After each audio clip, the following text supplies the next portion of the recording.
Olá, senhoras e senhores, como estão? Tranquilos? Aqui é o Fernando Ataliba, eu sou estudante de psicologia, aspirante a filósofo, aspirante a escritor, aspirante a churrasqueiro, aspirante a um monte de coisas e sou terapeuta também, já estou há 4 anos e meio atendendo homens aqui na internet e estou aqui hoje, como vocês podem perceber pelo título, vamos falar um pouco sobre divórcio. Eu estou lendo bastante essa literatura científica ultimamente e tenho encontrado coisas muito interessantes. Já havia feito inclusive uma publicação lá para o meu perfil no Instagram comentando sobre isso, mas decidi, depois de me pedirem, gravar um vídeo aprofundando um pouco mais essas considerações. Então peguem o seu cafezinho, sua água, seu suco, seu energético e vamos discorrer sobre esse tema. Não é novidade para nenhum de nós que nós estamos vivendo numa cultura que ela tem crescido expansivamente as taxas de divórcio. Não à toa, aqui no próprio estudo ele apresenta para nós, né, justamente que, né, isso aqui é um dado de 2001, então pensa, 2001, de lá para cá já te passou uma vida inteira. Minha noiva não era nem nascida nisso daqui. Que 43% dos casamentos eles irão terminar em divórcio. Aqui eles falam nos primeiros 15 anos, mas a gente tem dados falando referentes aos primeiros 5 anos, etc, etc. E de 2007, né, que 36 a cada 1.000 pessoas, 36 vão acabar se divorciando. Enfim, então nós estamos vivendo cada vez mais em uma época em que o divórcio ele tem aumentado absurdamente. E eu não quero aqui dizer, inclusive, que esse estudo aqui ele está revelando algo que é bom, que é algo que é ruim, que a gente já vai discutir já se o divórcio ele é ou não é contagioso. Inclusive, eu já quero que você pare agora mesmo e já coloque sua opinião aqui embaixo. Você acha que sim, que não, tem uma experiência parecida? Comenta aqui. E longe de mim também querer postular aqui que esses 40% desses divórcios, sendo que na maior parte deles quem inicia o divórcio é a mulher, quem está certo, quem está errado, a gente não tem como dizer, o estudo não vai ir por esse lado. É muito difícil a gente querer determinar que, por exemplo, porque mais da metade dos casamentos, né, dos divórcios, quem inicia são as mulheres. Eu acho que tem um dado relacionado a isso que vai dizer que 53%, se eu não me engano 63%, alguma coisa assim. Eu deixei inclusive esse dado no meu post lá no Instagram. E esse número chega a 90% em mulheres que têm instrução superior. Cara, isso é meio curioso, não é? Em todo caso, esse estudo aqui, o foco dele, como vocês podem parar e ler aqui, né? Breaking up is hard to do unless everyone else is doing too. Resumidamente, romper, divorciar, terminar é muito difícil, a menos que todo mundo esteja fazendo. O que ele vai querer dizer, né? As pessoas que estão aqui propondo esse estudo é que o divórcio ele pode acontecer por causa de clusters, por causa de gatilhos sociais, do tempo, economia, mas ele também pode acontecer por causa das pessoas que estão ao seu redor, da sua comunidade, da sua rede de apoio. Pode acontecer também por quem você é, talvez por quem você acompanha nas redes sociais. Um forte dado mostrado aqui nesse estudo, cara, e é um paper muito bem feito, e um dado muito interessante, como eu ia comentar com vocês, é que dentro dessa bolha social, bolha econômica que nós nos encontramos, as pessoas que você tem ao seu redor, etc, etc, o principal ponto que esse estudo vai bater é justamente que pessoas próximas, muito próximas, íntimas, na sua bolha social, seus amigos, podem influenciar até 270% a probabilidade de você se divorciar. Ou seja, é claro que aqui ele vai fazer algumas distinções, e eu separei isso daqui em várias páginas aqui, começando, por exemplo, por aqui.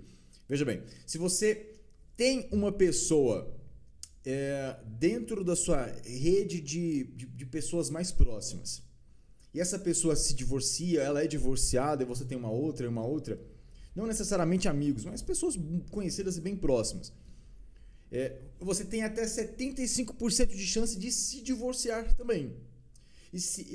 se é uma pessoa conhecida essa pessoa, um amigo desse amigo, um amigo não tão próximo assim, é divorciado, mas esse amigo não, você tem até 33% de chance de se divorciar. Então digamos que eu tenho um cara lá que eu considero ele relativamente como um amigo. E ele não é divorciado, mas ele tem um amigo. Então, se esse amigo é muito próximo dele e eu conheço ele também sob certo aspecto, por causa do divórcio desse cara, eu tenho 33% de chance de me divorciar também. E aí a gente leva em consideração, ainda mais hoje em dia, numa cultura que ela é tão anti-casamento, isso é muito mais potencializado a depender das pessoas que eu acompanho nas redes sociais também. Porque aqui não é falado sobre isso, mas eu levo muito em consideração a possibilidade de que talvez não tenhamos esses amigos, mas as pessoas que eu acompanho nas minhas redes sociais, eu considere elas quase como se fossem amigas minhas, entendem? Cara, não é nada incomum, por exemplo, gente que me acompanha no Instagram há 2, 3 anos, falar comigo, responder meus stories, e aí depois de 2 anos e meio, sei lá, a pessoa pega e marca uma terapia comigo e fala comigo em determinado momento da seguinte forma: pô, eu sinto como se você fosse um amigo meu, porque eu te acompanho há tanto tempo. Eu vi você começar a sair com a sua atual noiva, eu vi você me falar sobre o pedido de namoro com ela, eu vi você me falar sobre o pedido de casamento, eu acompanhei isso tudo. Cara, é como se eu fosse parte da família. Então imagine eu gerando conteúdo, falando como o meu divórcio foi uma merda, foi ruim. Tem aquele caso recente, por exemplo, sobre a Cíntia Chagas, que, cara, que terrível, né? Eu não lembro mais necessariamente o que ela falou, mas ela deu uma fala que é completamente anti-casamento e ela quer projetar no mundo as péssimas escolhas dela. Minha filha, não interessa. O problema é seu, a pica é sua. Se você escolheu mal, se casou mal e tá colhendo esses frutos aí, o problema é seu. Entende? Então as pessoas que nós acompanhamos e que nós podemos nutrir por elas amizade, e o estudo inclusive fala sobre isso, pessoas que eu olho e classifico elas como minhas amigas e elas olham para mim e me classificam como amigas também. O estudo vai apresentar isso aqui no formato de Eagle ou Alter Friends, ou alguma coisa parecida com isso aqui, eu não vou me lembrar de que maneira que ele vai apresentar, de uma maneira traduzida. Mas existe essa amizade mútua, resumidamente, e uma amizade que não necessariamente é mútua, mas não é, mas a pessoa não me classificou como amiga de bate-pronto, entendeu? Então isso acontece, existe essa projeção do meu afeto nas pessoas que eu acompanho, e se eu acompanho pessoas que falam, né, que tem uma narrativa anti-casamento, isso pode afetar muito. Enfim, eu super recomendo que vocês façam a leitura desse estudo, tá? Então, a gente tem inicialmente esse dado, e aí ele aprofunda aqui, esse aqui é um ponto muito interessante, eu vou adicionar um parênteses aqui só para falar que pessoas que são relativamente populares, ou seja, que elas têm uma rede de amigos bem robusta, isso significa o quê? Eu olho para uma pessoa e classifico ela como minha amiga, e ela olha para mim e me classifica como amigo também, que é o que eles consideram aqui como eagle. Para cada pessoa que eu olho e ela me olha de volta, e cada um se considera como amizade, é uma amizade mútua, eu tenho uma diminuição na probabilidade do divórcio de 10%. Olha isso, caralho, velho. Então, para cada amigo que você tem, que é uma amizade genuína, e essa pessoa te trata da mesma maneira, você tem menos chances de divórcio. E aí o estudo vai falar também, inclusive, que pessoas, casais que têm os mesmos amigos, também têm menos chances, filhos às vezes podem também ter essa questão. Mas o dado mais brutal é justamente esse aqui. Pessoas que têm amigos, esses eagle amigos aqui, que se divorciaram, eles podem ter até 270% de chance de se divorciarem. Caralho. Agora imagina você ter vários amigos, uma bolha de amigos divorciados, acompanhar gente nas redes sociais falando sobre divórcio. Cara, o que vai acontecer? Provavelmente você vai nutrir um sentimento de que o divórcio não é uma coisa tão ruim assim. E às vezes não é, eu entendo. Às vezes o pessoal se casa mal pra cacete.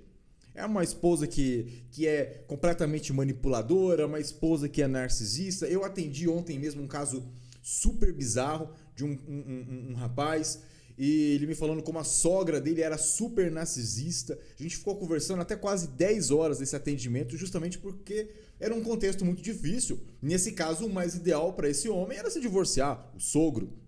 Entende? Inclusive, se você está vivenciando uma situação muito difícil e você precisa conversar com alguém, o link do meu formulário de atendimento está na descrição, tá?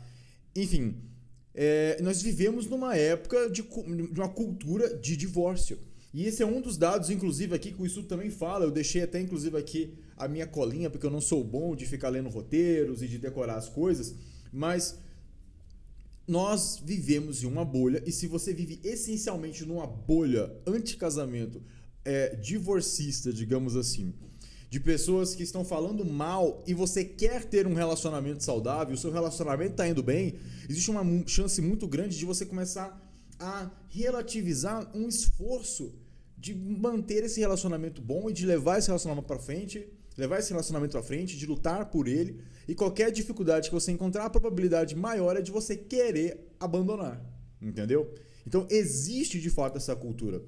E tem um outro dado muito interessante, que eu não vou me lembrar necessariamente aqui qual é a página, eu acho que é na página 29, ele termina basicamente o estudo falando isso. Cara, olha que pedrada do caralho, me perdoem o palavreado, mas ele vai falar que, apesar de toda a papelada, de todos os dados, de tudo que eles apresentam aqui, eles vão sugerir, né, essa hipótese de que casamentos saudáveis, que funcionam, que vão pra frente, tendem a acontecer dentro de bolhas, dentro de comunidades em que outras pessoas também têm casamentos saudáveis. Porra!